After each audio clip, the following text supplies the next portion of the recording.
Hi everyone, it's Cherry Chen from Real Estate Tax Tips. I hope you had a great long weekend. My long weekend was fantastic. If you missed it, we just announced last Friday that we are hosting Grant Cardone on November 9th to come to Canada to do a talk with us to share with us about wealth hacking and how he managed from being a drug addict in his early 30s to now multimillionaires and managing one of the largest real estate portfolio in Florida. And I think that is a great thing to do, to share with all of us how to do this wealth hacking thing that we all strive to hit.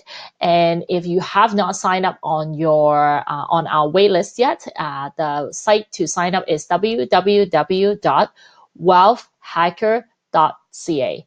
Wealthhacker.ca. WEALTHHACKER.ca.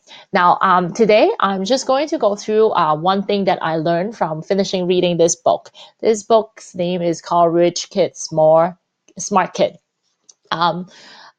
I'm always trying to learn tips and tricks to become a better parent. I've grew up in Hong Kong, and one of the things that they do in Hong Kong is that they push kids from activities to activities to activities. There's a saying in Hong Kong that the kids always win at where they start. The starting line. What it means is that you need to make sure that they learn and be exposed. They learn as much as possible and be exposed to as much as possible when they're young and little, so then they would be able to have a head start of their lives. We know that that's not necessarily the truth, and I truly believe that that's not the case because I never got really the head start needed, and I'm doing okay. Maybe I could be better. I don't know. But being a parent inspired me to read this book, Rich Kid, Smart Kid, because I want to make sure that my kid would have a head start of the education, financial education, rather than just pure academic education, because I don't understand why we have to study history when I was in high school. So that's why I opted not to study history, and I chose the commerce stream and become an accountant. So one of the tips in this book was that when you are teaching your kids, when you're teaching your kids to earn something, or when you are watch your language when you're around your kids, when you want something and you don't have enough money for it, do not say something similar to this: "I can't afford it."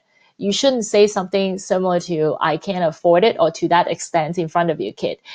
We need to change the way that we talk to ourselves and talk around our kids, and as well as talk to how we talk to our kids as well. We need to be able to ask the question: how do you afford it? How can I afford to buy this car? Or how can I afford to have this house? How can I afford to go on Disney vacation? And that is the type of questions or the conversation that you need to have with yourself and around your kids. So then it triggers you to think, your brain to work hard to figure out ways to allow you to afford what you want, rather than just simply settle for the fact that I can't afford it and just not do anything about it. And it really goes well with our wealth hacker philosophy. We want to find ways to take ownership of our financial life.